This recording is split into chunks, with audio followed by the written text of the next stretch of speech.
Bienvenidos, muy buenos días, un gusto saludarlos, 6 de la madrugada, 40 segundos. Aquí estamos, hoy es viernes, es 5 de diciembre. Esta madrugada, atención, el gobierno estudia 3 opciones. La principal de ellas, declarar la emergencia económica en Colombia, producto de lo que parece ser el inevitable hundimiento de la reforma tributaria en el Congreso de Colombia, que no tiene los votos y el gobierno comienza a preparar plan A, Plan B y Plan C. La primera de las opciones es expedir la reforma tributaria tal y como está radicada en el Congreso, tal y como va a ser negada, vía decreto, que no ha pasado en la historia de Colombia. Segundo, revivir un articulito que le daría al gobierno una caja de $1.000 millones, que es un tecnicismo, la no deducibilidad de las regalías. Ya la tumbó en una oportunidad de la Corte Constitucional. Y tercero, lograr el recaudo 16.3 billones de pesos a través de mecanismos técnicos, que el gobierno sabe que todo lo anterior se puede caer en la Corte Constitucional, pero tiene tal apuro de recoger dinero, porque es año electoral, el 2026, que se va a arriesgar.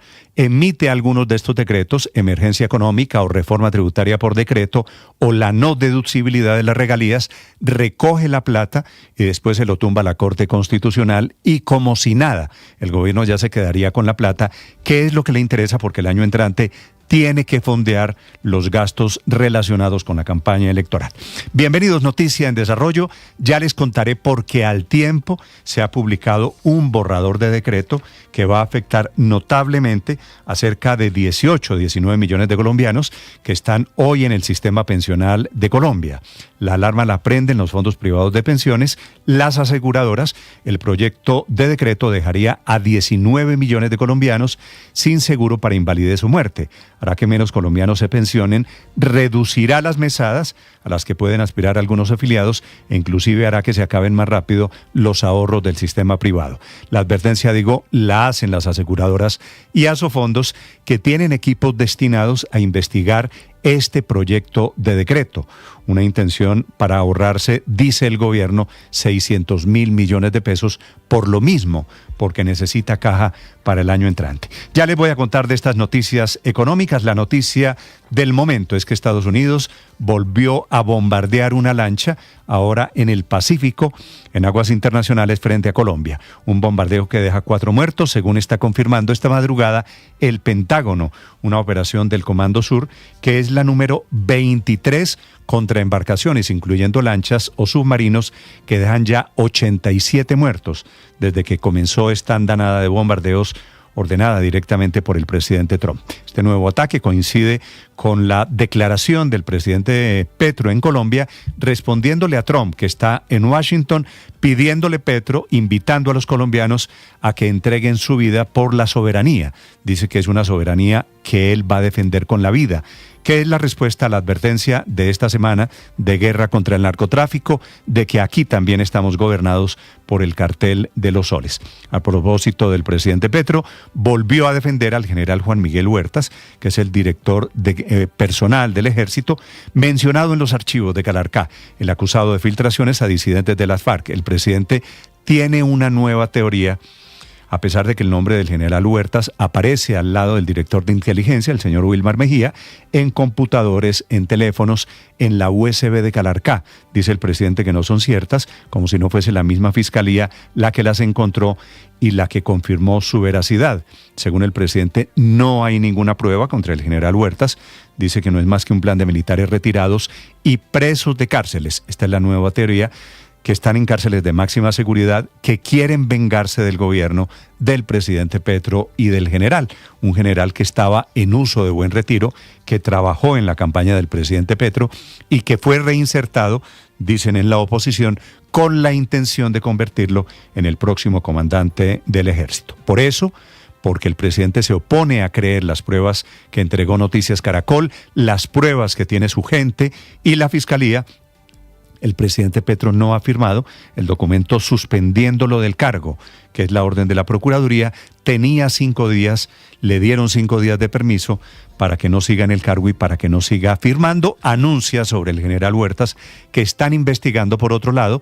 Parece allí haber un cortocircuito. todo lo que ha hecho el general Huertas ahora que fue reintegrado al Ejército de Colombia.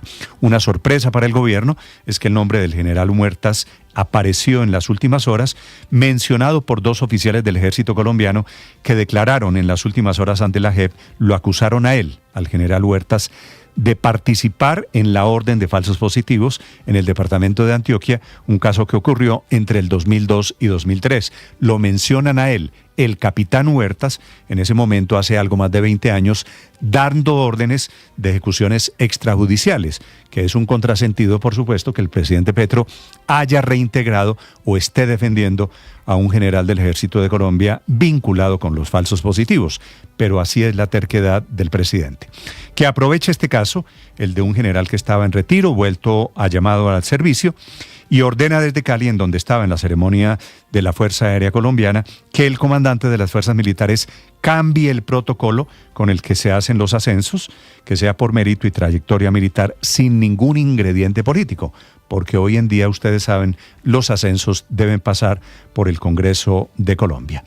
Bienvenidos, un gusto saludarlos, son las 6 de la mañana, 6 minutos. Hoy es viernes, es el día del fisioterapeuta. Un saludo para los muchos y muy prestigiosos que hay en Colombia. A propósito de órdenes del presidente Petro, les contaré de las muchas que está dando. Después de estar en Cali, estuvo en Bogotá, en la Escuela de la Policía, la José María Córdoba, presentó cartillas de resumen del informe de la Comisión de la Verdad. Da la orden el presidente Petro de que se entreguen ahora esas cartillas en todos los colegios públicos del país y a todos los soldados y policías.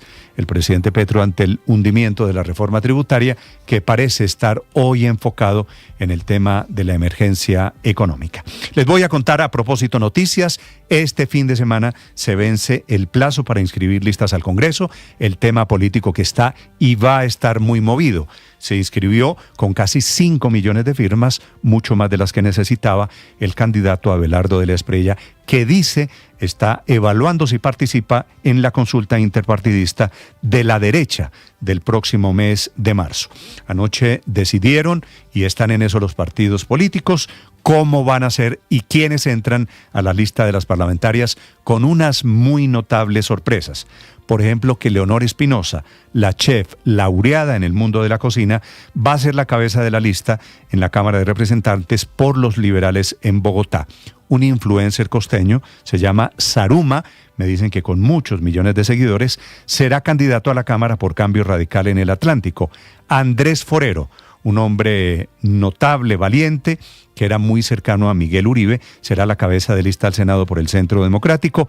David Barguil encabezará la lista de los conservadores y Lemus encabezará la de los liberales. Lidio García, que es el presidente de la Cámara, encabezará el liberalismo, y Gustavo García, un viceministro, encabezará el partido de Roy, que está haciendo encuesta por internet a ver si le ofrece un cupo al Senado a doña Verónica Alcocer, la esposa del presidente Gustavo Petro. Hoy es el viernes del sorteo de la FIFA. Antes del mediodía conoceremos los rivales de Colombia de cara al Mundial del año entrante. Hoy en Washington se reúnen los presidentes de Estados Unidos, de Canadá y de México, que se encuentran por este tema del sorteo. Ellos, que son los anfitriones del Mundial, van a estar también en reunión en cumbre diplomática en Washington. Bienvenidos, aquí estamos para acompañarlos en este lluvioso amanecer. Enseguida el resumen que preparamos en Voces y Sonidos en Mañanas Blue. Estados Unidos destruyó otra embarcación con drogas en el Pacífico. 4 presuntos narcoterroristas fueron abatidos. Es el bombardeo número 22 de los Estados Unidos en contra de embarcaciones en el Mar Caribe. Ya son 87 muertos. Había una pausa de unas 3 semanas porque, según el gobierno Trump, no encontraban lanchas en alta mar. Lo cierto es que este bombardeo se da en momentos en los que el Congreso de los Estados Unidos está buscando maneras de bloquear futuras acciones militares del Pentágono en territorio venezolano ante las amenazas del presidente Trump. El presidente Gustavo Petro sigue encendido contra el presidente Donald Trump y sus advertencias de posibles intervenciones militares en tierra contra objetivos ligados al narcotráfico tanto en Venezuela como en Colombia. Esto dijo durante la ceremonia de ascensos de oficiales del ejército en la Escuela Militar José María Córdoba en Bogotá. La soberanía se defiende con la vida. Ese es el compromiso que hicimos quienes por moral luchamos por los demás, no por nosotros mismos. Y aquí estamos siendo amenazados. Y a Colombia no se le amenaza. Y Venezuela amanece con un aislamiento aéreo casi total, pues desde hoy ninguna aerolínea internacional vuela hacia el aeropuerto Simón Bolívar de Maiquetía. Satena, Copa y Wingo suspendieron por toda una semana y también lo hizo Boliviana de Aviación.